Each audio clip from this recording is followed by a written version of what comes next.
Says it's preparing the live stream. Let me actually. Oh, it says we're live on my screen. It says live, the content of this meeting is being It's sent to you. preparing the live stream. Let me actually. Oh, there we go. Oh, it says we're live on my screen. It says live, the content of this meeting is being sent to you. Preparing the live stream. Oh, there we go. Oh, it says we're live on my screen. It says live, the content of this meeting. Now I just have to figure out The how to get the content of this volume meeting on. is- Okay. I don't want to listen to myself. No, That's distracting. I just heard myself on your screen and I'm like, no.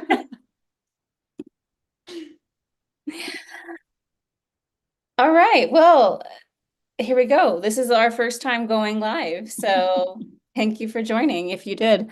Um, but anyway, so this is Creating Through Connection. I'm Paige Elizabeth, and this is Katie Warpinski with me. And we do weekly calls discussing all things related to life as women, over 40.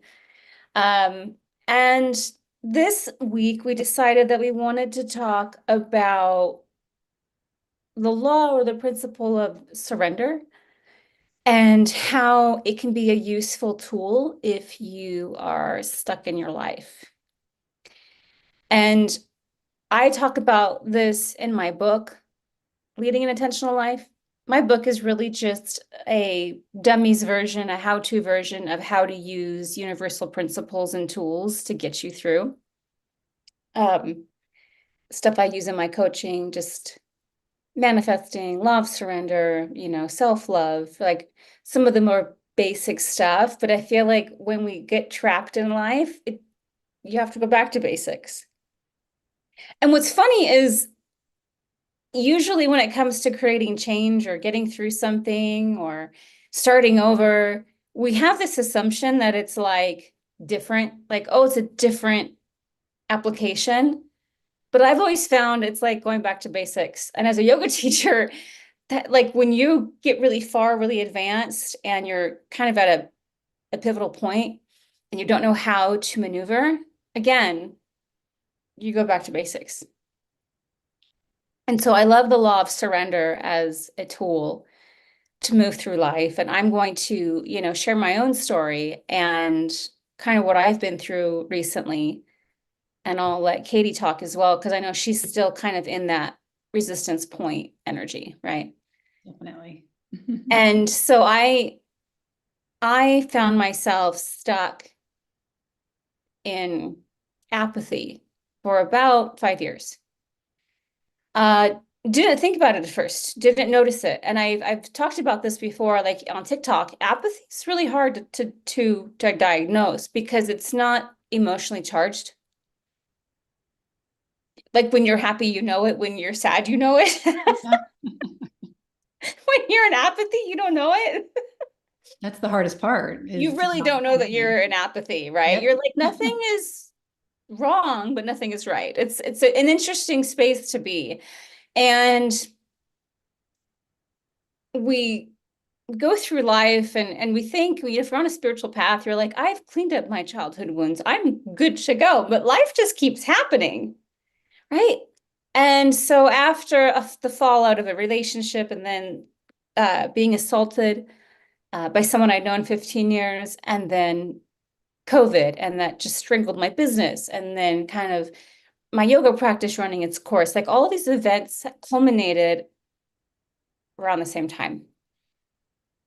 And so in hindsight, I was like, I don't know which one was that wire I tripped that threw me into this energy. All I know is that it was too much. And on some level, I kind of shut down. And it was 2022 where I realized it. It was actually then that I was like, okay, like I have an issue with apathy. And my friend, who's a TBM practitioner, was like not really helping me correct it. I wanted to correct it. I wanted to kind of release it. And his take on it was one that like you just deal with it. And I was like, which I think spoke to some of his own trauma, like the fact that that was like happening, like, Yeah. but I just kept kind of forging forward. And doing what I do, you know, if you lack motivation or inspiration, you act on discipline, which is what I chose to do when it came to every area of my life. Just show up anyway, do it anyway. And it wasn't really until this summer that I just was like, I've had it. Now, granted, I've also been simultaneously, both of us has been going through what's called Neptune square Neptune, which can kind of mimic a lot of confusion, delusion, treading water. I'm not really feeling clear. All of And the above. yeah, right. And so for me, I thought, I know what this is. I don't know how to get rid of it. Like, I don't know how to like shift this because I wasn't having any like magical paradigm shifts, but I knew I was ready to take responsibility for it. And the thing about surrender is it comes with responsibility. Like it's very much active in that sense. I think some people think surrender is very passive. It's not. It's not. Surrender is very active. You're basically saying, I'm doing what I can and I'm letting go of the rest, right? Mhm. And so while I was showing up anyway and remaining disciplined and nothing was changing, I thought, well, maybe just the fact that I know that I'm apathetic is enough. And I need to just, again, like work with one of my practitioners to just be like, let's clear it. Like obviously this is tied to some trauma Mhm. and that's a subconscious thing. And until I release that, like I'm just going to be creating from an apathetic place. And I didn't want to create from an apathetic place anymore. Yeah. Like I thought after losing my brother, like, okay, like that's a horrible thing. And my worst fear is this. And Yeah. my business failing when I was, 31, like all of these things that I was like, this is my worst fear. No, my worst fear is being stuck in apathy for another 40 years. Like that was hell. Like having no emotion towards life. It's hard. And Oh, it's, it was just awful. Like, because, and this is where, like, I'm not a huge fan of Brene Brown because she's kind of really far left, but there are some things that she has studied and I really resonate with where she says, if you can't selectively numb, and that's what apathy is, right? It's numbing out. It's like you can't selectively numb because you don't just numb out the bad, you numb out the good. yeah. And I knew I was done with this. I was like, I obviously need to get on the other side of this. And so I took the liberty being at the culmination point of this Neptune square, which went direct on the 6th of December. And I just said, you know what? The energy is ripe right now for me to dig through the fog and figure out what this is and just shift it. And so I did seek out a practitioner of mine who does a really cool technique called injury recall technique. And you muscle test to figure out like at what point in time you took on the energy. We cleared a few things. We cleared some childhood shock. We cleared some apathy from, ironically, the relationship part was the most impactful. I was shocked. I was like, that was the thing that impacted me the most. Yeah. But it is what it is, right? Like, so that was the most impactful. And I had kind of like unconsciously like given away my joy. And he's like, let's take that back. So we shifted some energy, but there were some releases that happened and I feel a night and day difference. Like there's a radical shift now. And I'm just so much happier. I'm relieved, like, and I'm excited. Whereas before, it felt like, oh, I have to work on my business today. And now it's like, oh my gosh, I get to work on my business today. Like, and the other thing that I noticed was because in all these years after my yoga practice ended, there was a void. There was like a huge void. And I was like, well, everyone's like, it'll just fill naturally and automatically. And it didn't. And that was so frustrating because everyone would be like, well, did you try something new? I sold my house, put my shit in storage, went to Costa Rica and surfed for 3 months. Like, don't accuse me of Yeah. not trying new things. Yeah. Like, I tried so much and it wasn't filling it. And I knew, like, this isn't like a relationship thing. This isn't like, oh, I need to get married and have babies thing. Like, I knew intuitively that wasn't it. This was something because my yoga practice nurtured me. As difficult as it was at times, as power struggling as it could be at times, I knew that it was something along those lines. Like it was something that I could show up to, measure, enjoy, fight with, and it would ultimately nurture me, right? Yeah. And so then when I shifted energetically, I just had this like major like epiphany about my business. And I was like, this is the thing that I get to nurture and gets to nurture me. Like I get to do whatever I want with this. I can test it however I want. I can, so many trial and errors, but like this is the baby that I get to essentially nurture and see what happens. And I was so like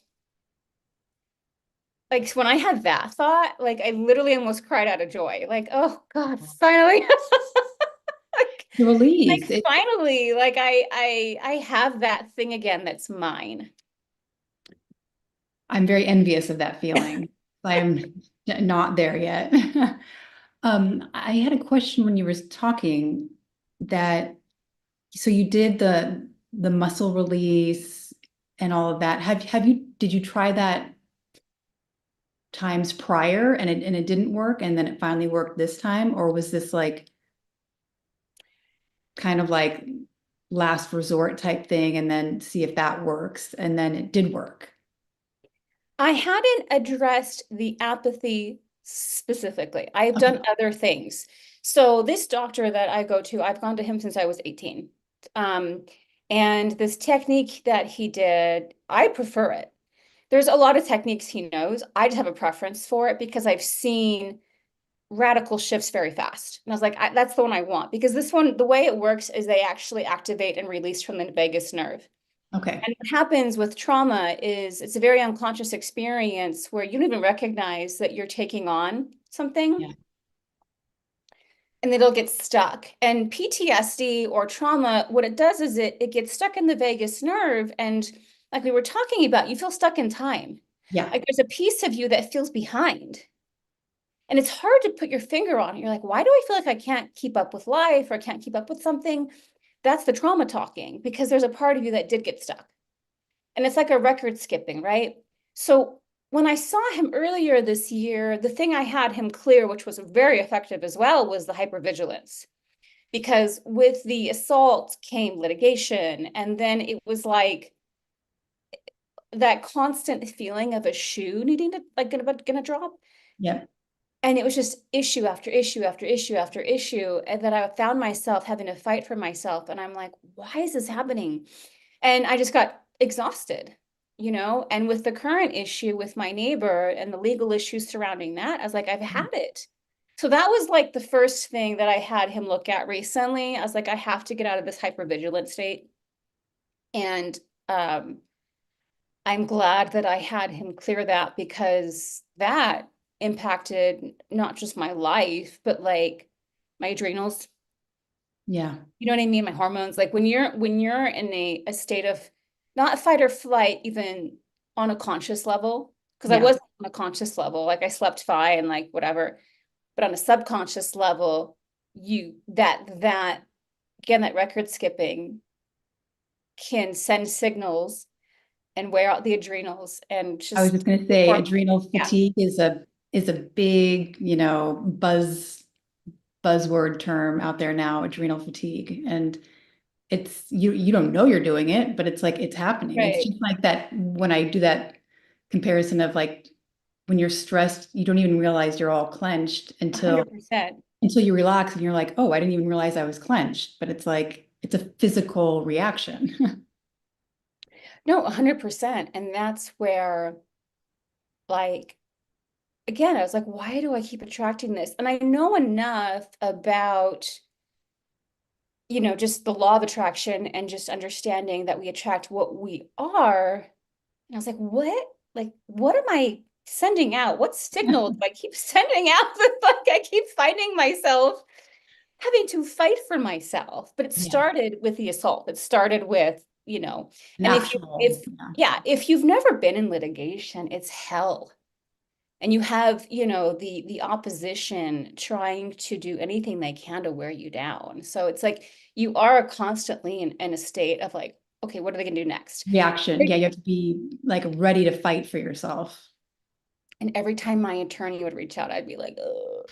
I know when you see that like number pop, it makes me think about like my divorce because, and it wasn't a bad, nasty drag out divorce, but divorce is still divorce and it's difficult. And even in the most ideal situation, if that can even correlate to a divorce, but it's still difficult. And yeah, you see that number pop up on your phone and you're just like, oh God, what's it going to be this time? What's it going to be this time? And you're living in a constant state of what's the next thing? What's the next thing? Like it's going to be an argument, it's going to be a fight, and you just can only take so much until you just crash.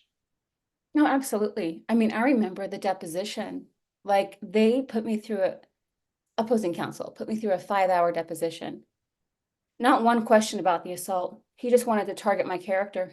Yeah, of course. I mean, and I fought back. I was a bitch during that deposition. Like I was a bitch during that deposition.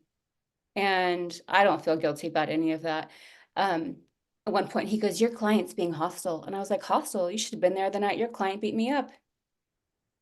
And then Like, what did you I say? was just like, but I remember in spite of the fight I had during that deposition, I called my attorney that night crying because I said, he asked me everything short of what gives you the right to breathe.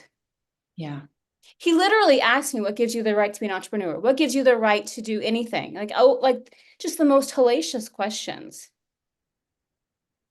And And what's so your it was like, I literally like found myself just feeling like my belittled? humanity was just torn Yeah. to shreds, you know? What was the advice of your attorney like afterwards and you were upset? How did how did they console you? I don't remember that specific conversation. I love my attorney. I just ran into him downtown actually. Like I adore him. We're buddies. Um, but he was like, look, we just have to follow the protocol because if we want the courts on our side, we just have to play the game. I mean, ultimately, again, like they settled, right? But that's So everything in life. Got to play the game, yeah, unfortunately. yeah. And I knew that like we would prevail, but it was just like now when people try to do anything to me, like if they comment shitty online, I'm You're like like, peanut. no, seriously, like after what I've been through with that, like you just that shaped my that turned my backbone from like bone to just absolute iron. Like I Yeah. just And it's hard because some people say like ignorance is bliss, but other times I think, I'm okay with all the struggles I've been through because I know now I'm capable of handling almost anything. And there's something that's like just reassuring to myself of like, hey, you've been through some really hard things that I never thought I could survive, and you do. well, and just as a side note, if anyone ever finds themselves in litigation, don't be afraid to just live your life.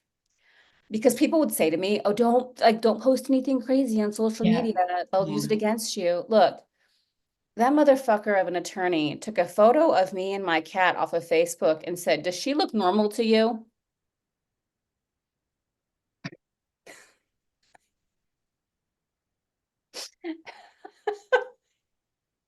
Like they'll use anything. So just live your life. It is A shocking. picture of me sitting with Charlie. They were like, does she look normal? Does she look healthy? Does she look broken? And I'm like, you want me to sum up her health based on a photo? At one point, the attorney asked me, he goes, "No, you told the psychologist that you didn't like me. Did I do something to you? Have we met prior to today?" And I was like, so your client defaults on our business, sues, or sorry, assaults me, and then turns around and countersues me, and you're the asshole representing him, and you wonder why I don't like you? It's And my pretty attorney started explanatory. laughing. My attorney started laughing. He goes, I don't think it's personal, bro. You're like, I'm pretty sure I'm also not the only one. And I was told, stare at someone in their non-dominant eye because it actually weakens them, makes them nervous.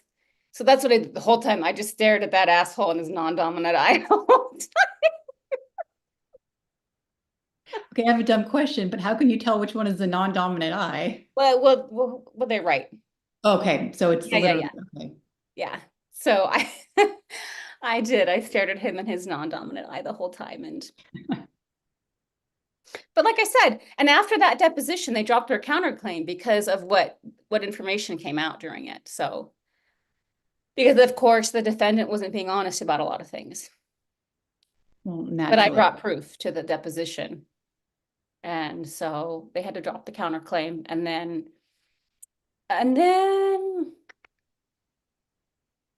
I mean, they settled. It was about 6 months later they settled. There's so many, it's just such a dragged out process when you go Yeah. through litigation. But anyway, yeah, so it definitely caused a lot of like, I'm tired, a lot of trauma. And then you add COVID to that. And the way that I made my money at that time was just traveling and teaching. And that was kind of how I built my pipeline, and I couldn't travel anymore. So it was a lot, and I trusted that I could rebuild, but I didn't think it would be as hard as it was. So But look, you're here. And like you said, being consistent and showing up, even the days you don't want to show up, it counts for something.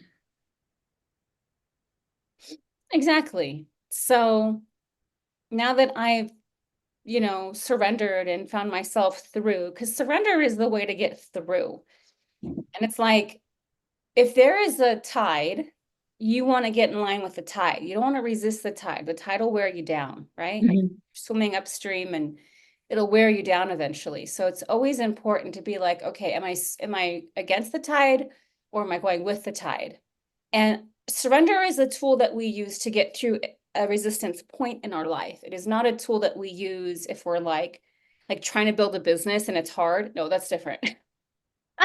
That's a different skill set. But like if we're just in our lives in general and we're like, why aren't things working out? Why is it getting worse? Why is it getting harder? Then you know that you've outgrown where you've been, and it's time to shift into a new station in life. And with that comes responsibility and new actions. And you know, I'm no different. Like the apathy was keeping me from stepping into this new role, and I needed to be free so I could. I'm, it's taken a while, but I'm happy to hear you be able to say that because I'm not there yet, but it gives me hope of like, just keep showing up and keep doing it. So yeah, let's talk about where you've been and your experience, and because you're still on the other Journey. side of it. Definitely still on that journey. And I think that first step, though, of acknowledging, listen, I think I'm in a state of apathy, was being in New York and saying, this is just feeling not right. And I think the initial feeling was just unsettled and not hopeful of like, oh, I have this coming, this coming, this coming, and like I'm excited and new beginnings because it was like just after my divorce. I gave myself 2 more years to be in New York, and I wanted to be there, but I also felt like things are just feeling difficult and not that everything needs to fall into place, but there was definitely a misalignment. And so I let it go for a year and then kind of said, okay, my defining moment will be re-signing my lease. And I thought, oh, you know what? I'm still unsure what direction, but I still have that feeling. Let's just do it 1 more year. 1 more year went by and I still had that feeling, like a nagging feeling. And then again, I said, okay, when that lease renewal comes up, that's when we have to like actually, it's a tangible moment of what do we do? And I thought, I cannot go 1 more year feeling this way and not have done anything to try to make it better. Like you went to Costa Rica, you did Mhm. okay, I got to do something. And my big something was to sell almost everything and pack up a few boxes and move home. And it's a hard decision to make because you think I've been independent and on my own in New York for 15 years. How do I just like give all that up? I feel like I worked towards something that just never solidified and just made the decision because it was like you have to do something. You can't just keep doing the same thing expecting different results. So this was my big move, and I'm 2 months in and feeling better about the move, but I certainly don't regret it. But you do have to acknowledge the strong feelings of like, what did I just do? Was it the right thing? Is this the right thing? I don't know if this is the right thing. What's my next step? And when is going to be that aha moment and the epiphany? I haven't had that yet, but I do take solace in knowing, okay, we did something. And worst case scenario, I move back if I'm miserable, but I'm not miserable. So that's why I'm like, okay, let's just keep moving forward and trying and working through. And so the working through part is like the surrender part, right? Of just, we're here. Let's make the most of it and not focus on everything we don't have and what's different and just sort of embrace it and just be open. Just be open. That's where I'm at. Right, and like we were talking before we recorded, and for those of you like who are watching, like this is a total experiment, so we're winging it right now. But anyway, the thing that I had mentioned before was, if you had gotten to a car accident and you broke your legs and you're in the hospital, the obstacle is obvious.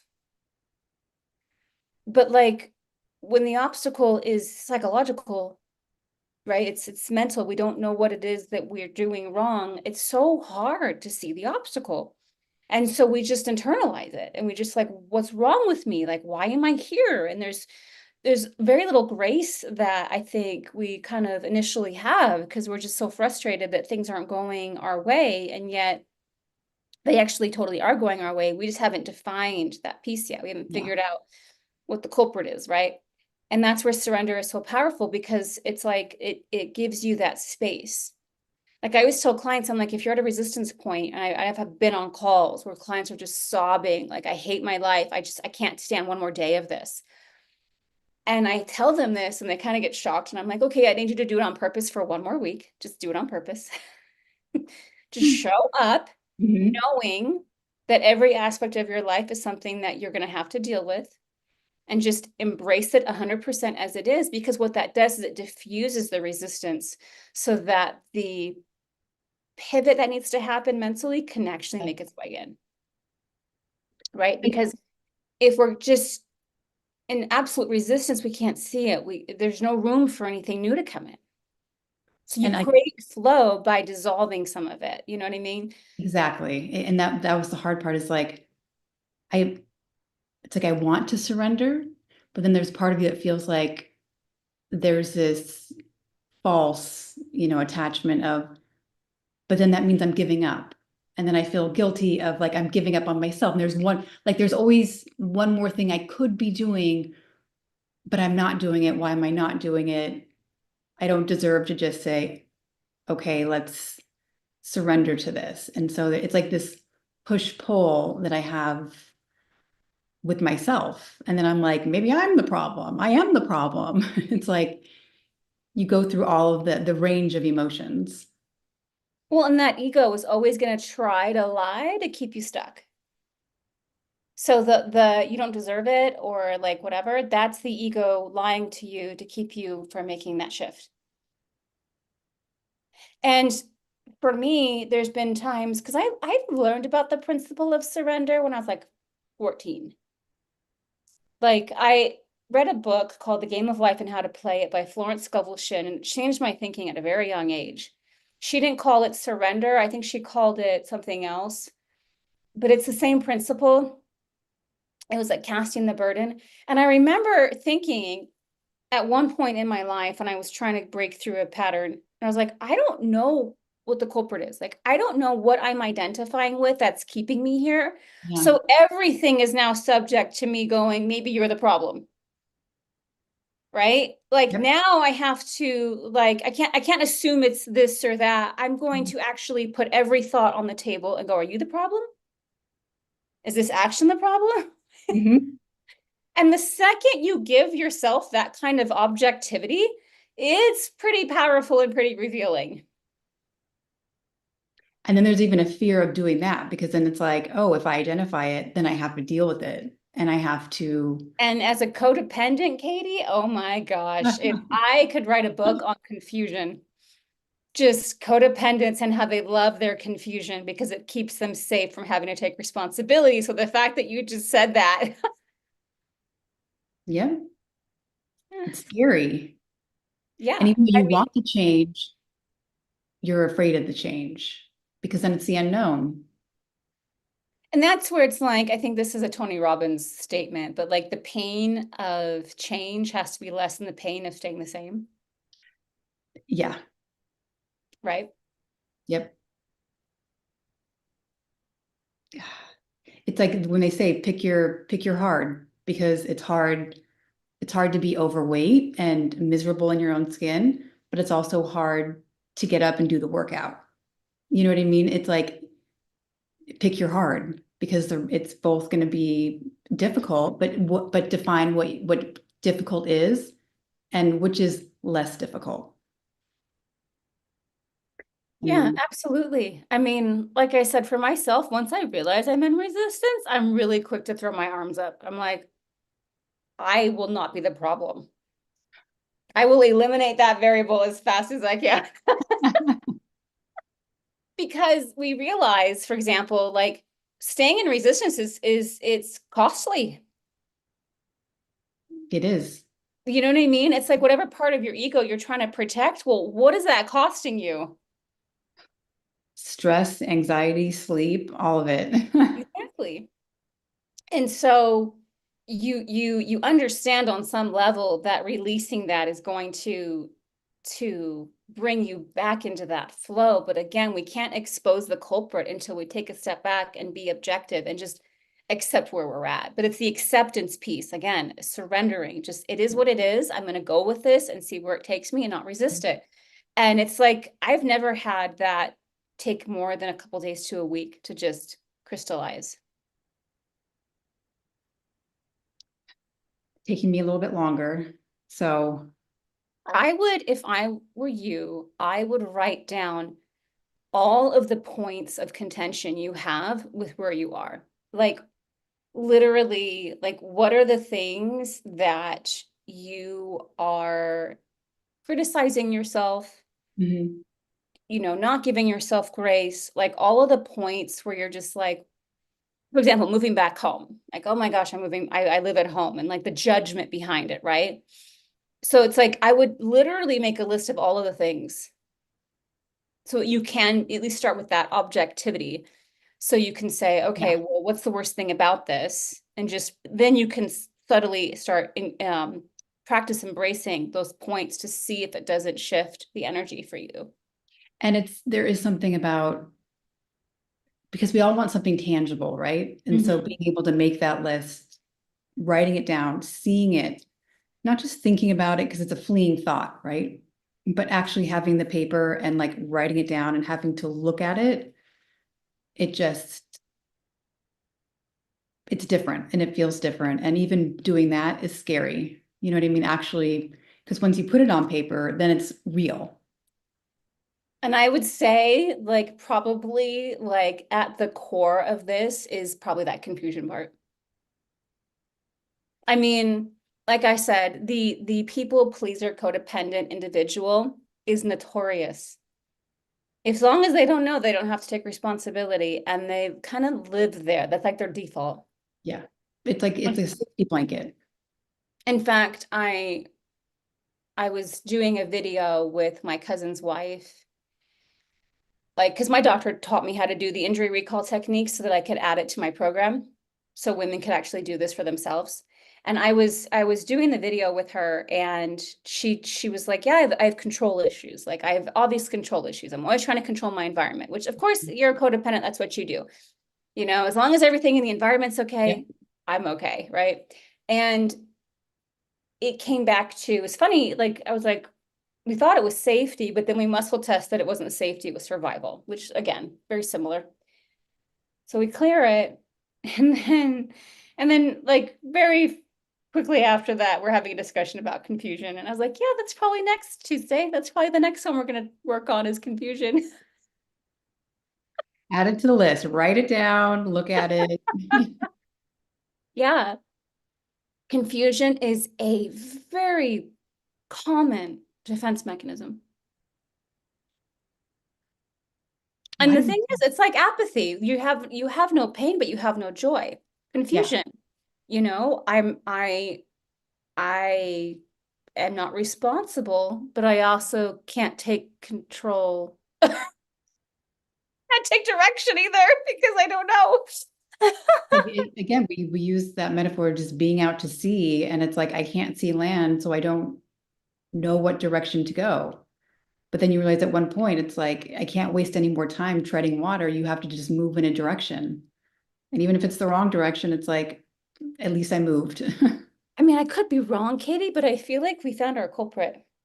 I feel like I've identified this for you. So Real time, people. confusion. I had a good friend. This was like probably 8 years ago, right? And I was doing a retreat in Thailand, and I remember like I had brought on a co-host because she's super extroverted. I was like, I'm the introvert. She can entertain people when I don't feel like it. And one of my best friends, she's like, I'm going with you to Thailand. She didn't practice any yoga, but she wanted to go. So she comes, and it was the three of us. And we actually ended up kind of veering off, after the retreat, just the three of us. And she sat down with me and she was like, I want you to pay attention to her defense mechanism of confusion. She was super popular, and it's very common among codependents. You watch her, and it's also like she goes, because I was stuck in confusion too, because on the spectrum, if you keep going with confusion, is disassociation.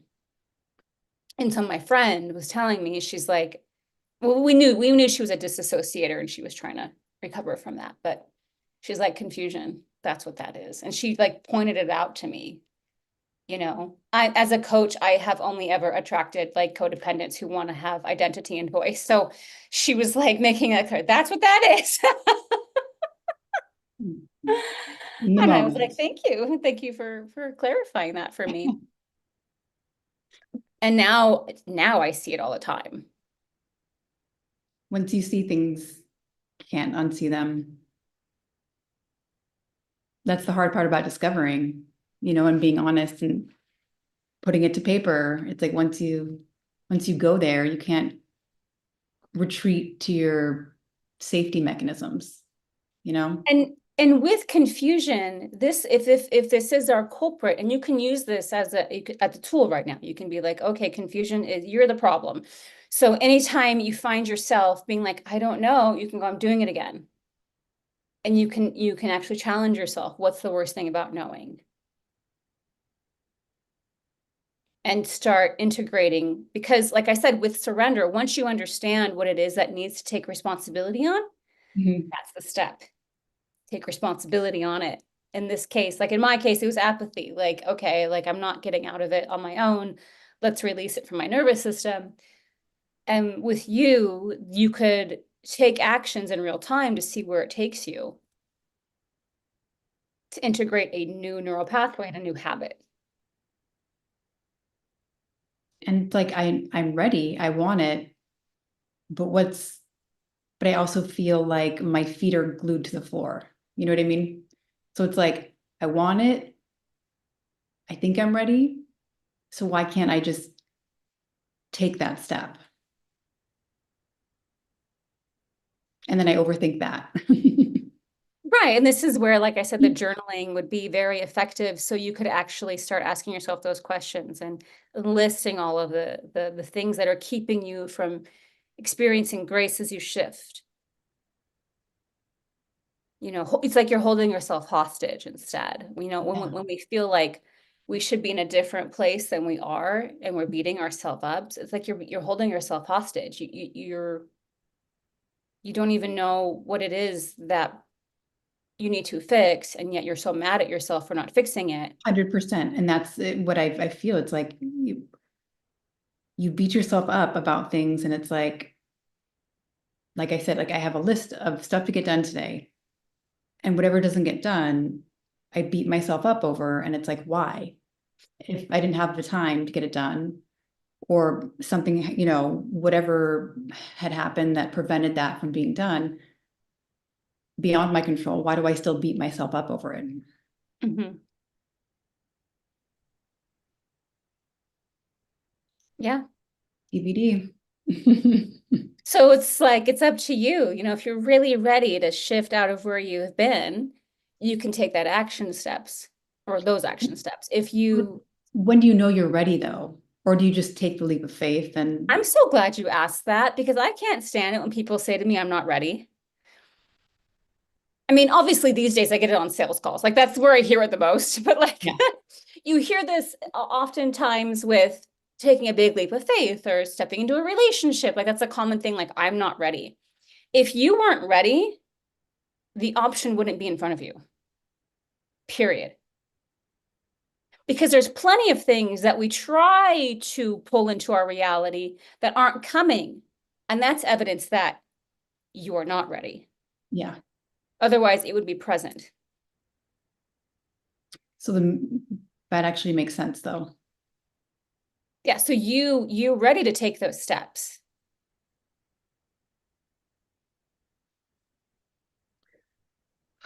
I gotta get that Nothing is going. nothing is preventing you, right?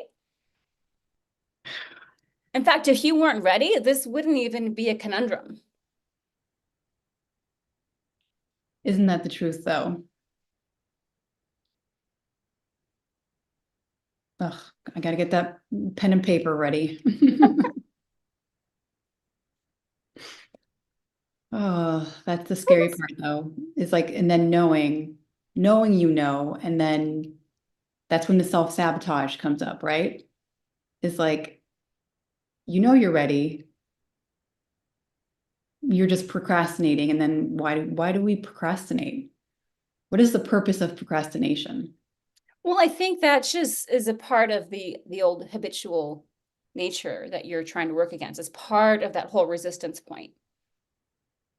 It's not separate from it. Like it's a whole like file that you've chosen to engage in like for years, you know what I mean? And that's part of it. For me, I know I was a little bit worried about clearing the apathy because I didn't know how long it had been there. Like at one point I was like, have I been in apathy my whole life and just distracting? Like like for all I know, my yoga practice was a distraction and like the apathy's been there since birth. So there was a little nervousness around clearing it because I didn't know like where it came from, how deep it would go. It wasn't the case at all. Like my yoga practice was not a distraction. It was something I loved. Like it turned out the apathy was like pretty much something that I developed in my 30s, not when I was a child. And clearing it was there was no side effects to clearing it. It just cleared. Like I thought maybe there would be a portion of myself that would be like, I can't believe I got stuck there. I can't believe I did this to myself because I've had that. Yeah. I've had healing crises where I have these incredible revelations. And I'm so happy to have this new modality. But at the same time, I'm like, how did I let myself sabotage for so long? I know. Isn't that the truth where you're like the thing that scares you the most when you look back on it and you're like, why was I so afraid of that? Why did that feel so intimidating? And when you just confront it and get past it, that was easy. But why do we like you make something so big?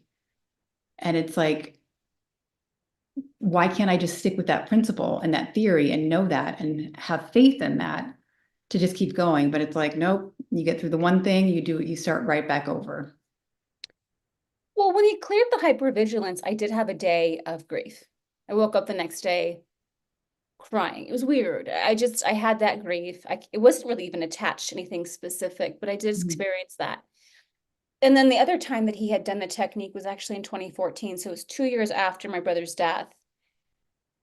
I didn't even realize I was stuck. He cleared it. And it was about a week later, I remember feeling, physiologically feeling the loss of time.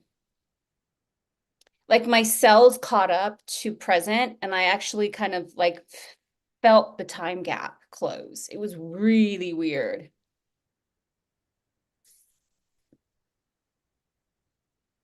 I want that. I need that. You have the tools, dear. It's time.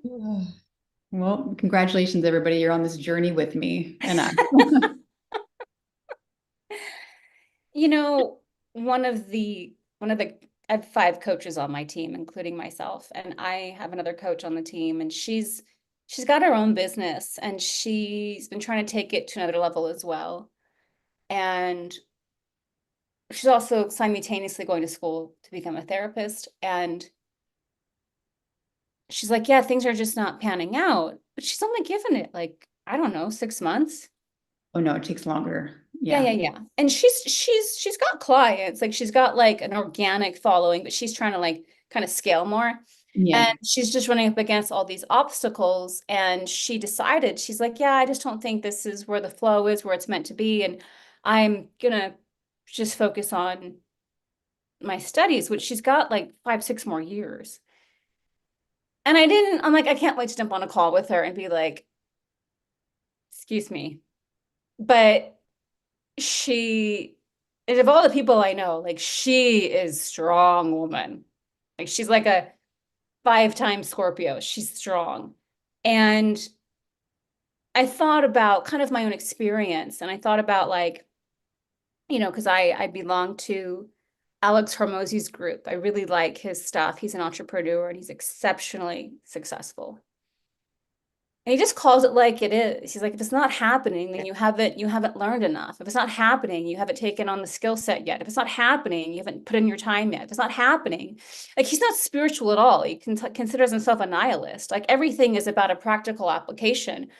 And I was thinking with her, I'm like, well, what actions is she not taking and role is she not stepping into so this can align? I just made the decision. I was like, I'm not the exception to the rule, I'm the rule. And so if there's a part of me that is keeping me from being in alignment, well, then we're going to take care of that right now. Right. And that's what I did. And I've really been loving the journey of learning more, because when I say scale, I mean scale. I don't mean like bringing on a couple clients. I mean scale. And so I'm willing to invest in that. But I thought about her and I was like, like she's at a resistance point. What does she think? What does she view as the obstacles?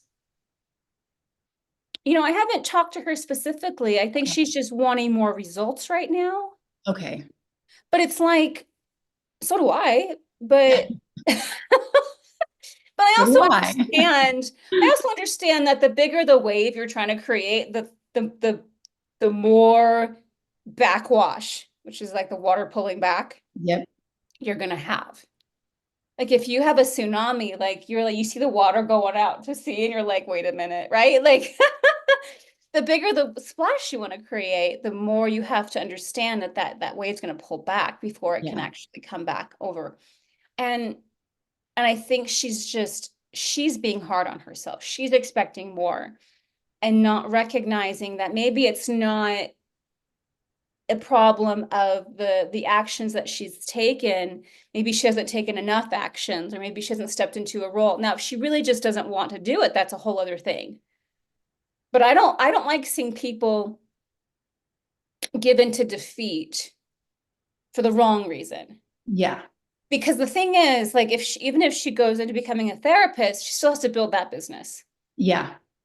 And that's where I'm like, well, but you still got to do it then. So, Yeah. Because if she's coaching and she has clients and she likes doing that, then it sounds like that is the issue, right? Of like the actual business aspect of it. But if she wants to be a therapist, she's going to have to apply. It doesn't matter what your business is. If you have a business, there's, 100%. And like after my brother died, and I really struggled to keep my magazine afloat years ago, it had a staff. I had a lot invested, and it just overwhelmed me that I couldn't keep up with all of it. And so I was afraid to go big again. But then after having this like, nice organic following and this great, I mean, I was making six figures just off of like my clients. I didn't have a huge clientele. I didn't need one because I had no overhead. It was just me. Like it was an easy business. But when I decided to, after COVID, to like, okay, I have to kind of revisit all of this. I'm like, no, I'm gonna go big. I need to break free from this comfort zone. And honestly, like if I'm trying to create wealth for myself when I'm 60, 70, 80, then I need to go big. Like this needs to be bigger than something, so that way I don't have to physically show up all the time for the rest of my life. And what I realized also with having to surrender was, okay, so I've done coaching for 10 years. This isn't about refining my coaching skills. yeah, That's going to happen organically. I don't need to focus on that. Life, if I want to scale, life is asking me to be that business person. yeah. And what does that look like? And that's where I'm like, okay, all right, let's go. Like if that's the role I need to step into, and those are the actions that I have to take, right? Because I'm asking for a different outcome now. And so like with her, it's like if she wants that outcome, where's the resistance? Is it in the learning process to that, or is it she just not want to do it? Like, and this is where I'm looking forward to our conversation on Sunday, because I don't want to see her quit if she really truly wants to do that. Yeah. That's difficult. Because becoming a therapist, just because you like doing that kind of work, I mean, therapy is not the same as coaching. I wouldn't want to be a therapist because I'm not interested in dealing with the past to the present. Yeah. If we're dealing with the present to the future. And I won't even take on a client who has addiction issues because it's a different energy. Like I just won't even do that. But I don't know that she's like, she might be glamorizing it as the solution, I guess is my concern. I don't know, but she might be. Or maybe giving herself the excuse to walk away from this. Like, oh, I need to focus on this. And because it's scary and it's hard and uncertain about the next steps. But again, she's just going to face the same problems at a certain point. Like what's going to happen when she becomes a therapist? Right. And that's where, I mean, I'm glad she still wants to work for me, but like, but I want her to, again, as strong as she is, I'm like, you're the last person that I would ever think would give up that easily. And I know she's made some investments, but like, I mean, I could have bought $1 million house with the money I've invested over the years in my businesses. You know what I mean? Like when I think of all the money I've put into business. Yeah. So it's like you have to just figure out like what is that resistance point, and like what is it that I need to allow myself to look at and take responsibility for, so I can stay back in the flow. And that's really all surrender is. It's not resignation, it's not giving up. We're never changing the goal. We're just changing the way to get to the goal. Yeah. That's it. And it's hard when you just want to get to the goal, but you can't force it. You can't, but again, if you're willing to look at the truth. Look at the truth and just, like you said, consistency and showing up and fighting for it too, A lot to think about. Yeah, I mean, and that's the thing. Like if you can't force yourself to be any more ready than you are. Like at some point, you're just going to be sick of this stagnant energy that you're living in. Because that's a lot of times how it shows up. It just feels stale.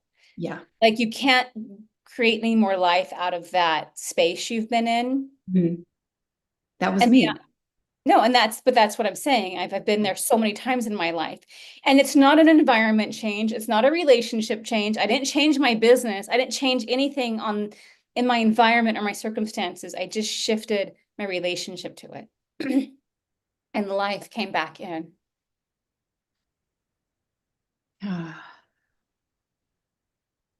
Openness and readiness. One of these days, we're gonna jump on the call. Katie's gonna be like, I had my epiphany. I broke through and it was I amazing. know when you asked me, like, did you have the epiphany? And I was like, oh shit, no, I didn't. I thought I was making progress. You're like, no, I was in Wisconsin cleaning up, my niece's vomit all week. Certainly no epiphany found in that mess. Exactly. But Except for being happy I don't have my own children to take care of their vomit. I think confusion is definitely like a really good place to start.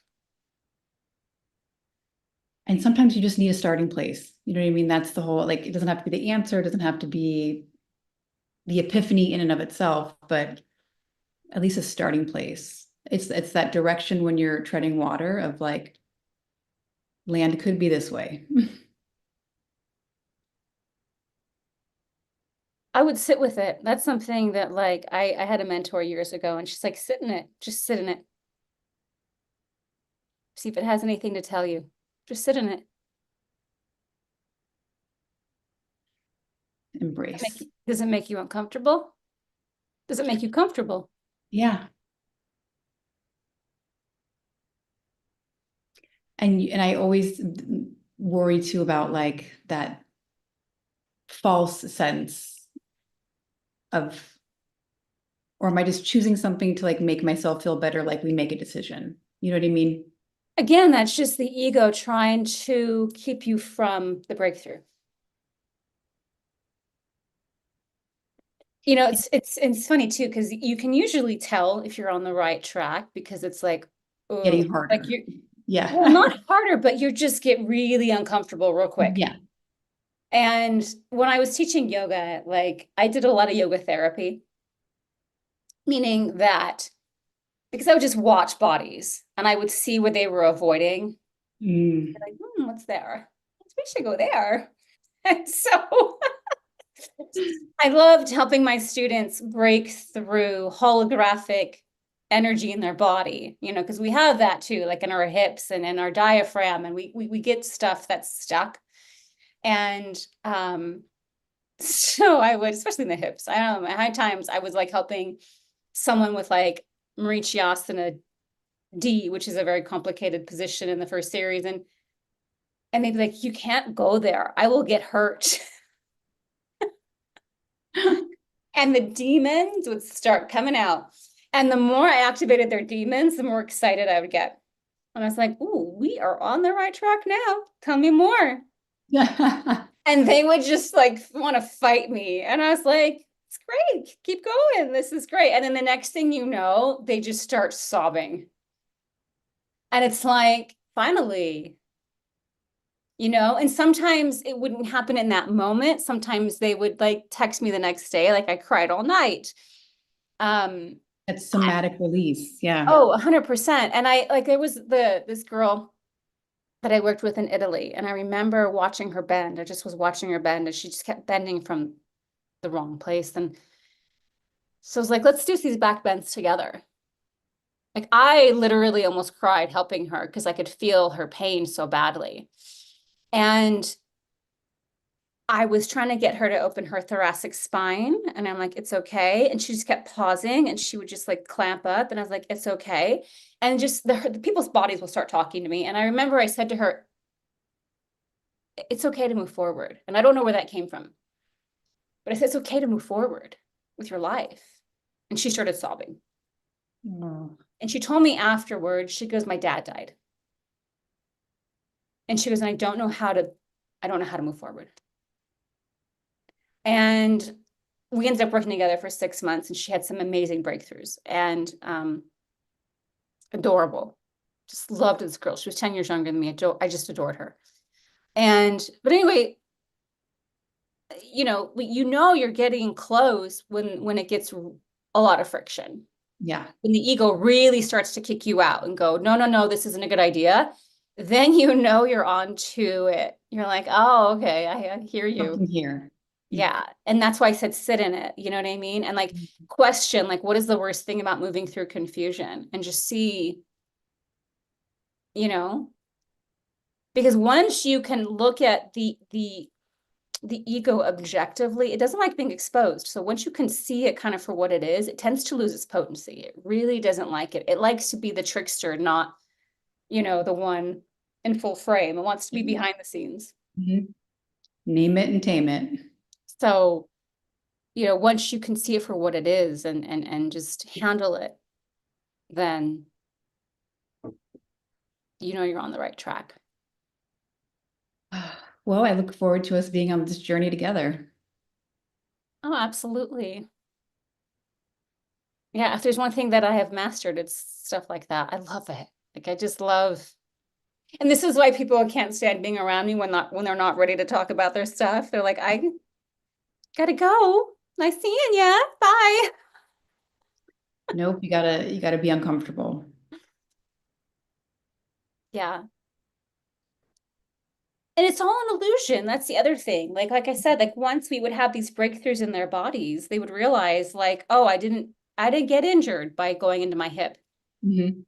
It's a lie. We definitely like to lie to ourselves. Yeah, To keep us in a absolutely. place of comfort, which is actually not comfortable. That's the irony.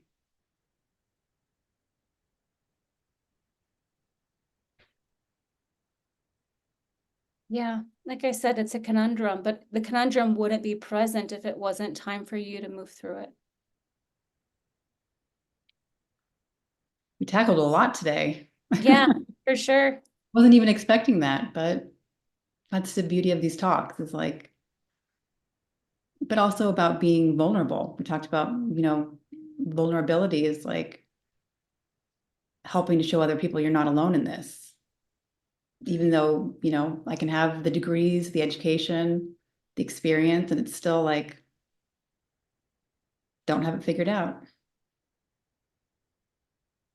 And that's what's so amazing about life. I think a lot of people think that it's like this stepping stone of like a hierarchy. Like, I'm just going to create this, achieve this, hit this. And like, again, I know I've said this before, everyone's trying to get there, but like, where's there?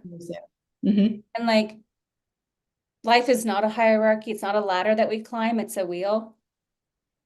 And we're always in a different season or cycle, and the wheel's always turning. That's also the beauty of it is that the wheel is always turning. So even when it's bad, it's going to come back around. Right. And that's what I think the good news is that if you can allow yourself to shift this, it's like right now, you're kicking rocks. You're at the bottom of the wheel. It's dark. You can't see anything. But if you can transcend this, you're going to shift into a different cycle as a result. I'm starting to shift into the excitement part. Well, and that's awesome because, once I named my apathy and was like, you just got to go. I couldn't wait to get in with my doctor. I had an appointment with him actually yesterday, and I was like, hey, can I get in with you sooner? And he's expensive at the last minute, but I didn't want to wait. Yeah. So I saw him weeks in advance anyway. I was like, and he's like, yeah, I can get you in, tomorrow, whatever. But it's like twice the price. And I was like, I don't care. I am so done with this. Yeah.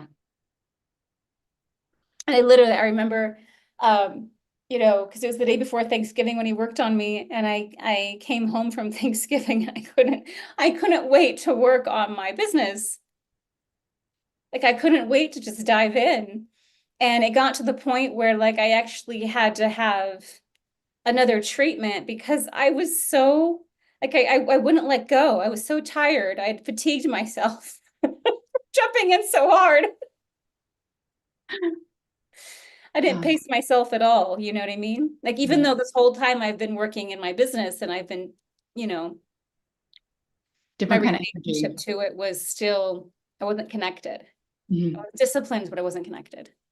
And I'm so happy now because I feel like I'm going to be much better service to everybody now. Well, I'm already feeling the benefits of your breakthrough. Yeah, it's Katie's turn.